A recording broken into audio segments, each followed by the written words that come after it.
this is the place that you can find all the models for generating image from text. You can add the nodes by dragging them into your canvas and connect basically the prompt that you prepared to the prompt section. Also, each model has its own input and output. For example, here the Google Imagine 4 has a negative prompt as well, so I can create one prompt node and then add it to Google Imagine 4. And while we are selecting this node, we have access to more properties on the right side, so we can change the quality of or the resolution of the generated image. We can decide which type of model we would like to use, and the aspect ratio.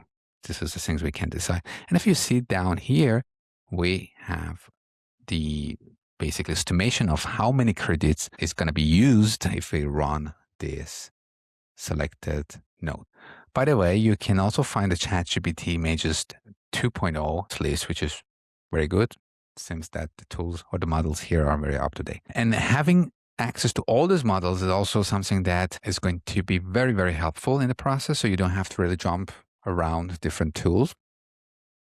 And you can also compare at the same time with one specific prompt. So for example, here, if I add another model into my canvas and use the same prompt that I feed the Google Imagine 4 model, then I can compare which result is better, which one is working better for me, and play around and have a better understanding. If you scroll more, you can find some other models that is going to help you to create more consistent result, like for example, Nano Banana in the list, or some specific models that are better for specific operations, like for example, remove a background, so specifically for removing a background from the visuals that you are adding to your canvas. And furthermore, you can basically go for the other stuff, like for example, the image upscale.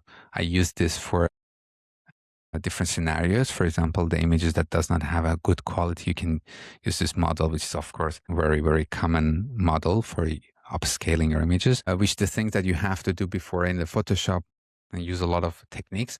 Now you can use this basically node, like for example, the result of basically the generated image, the result of the whole process that I had in a previous step. I can connect it to this upscaler, and in this way I will generate a better and higher quality image.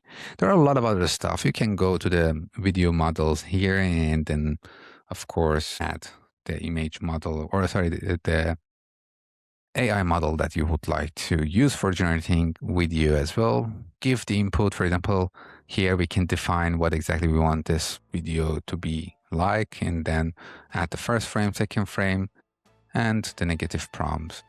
And then Google is going to do the rest. So this is how you can create your own complex pipeline. For example, starting from one single prompt, end up with a video. Just show me the why.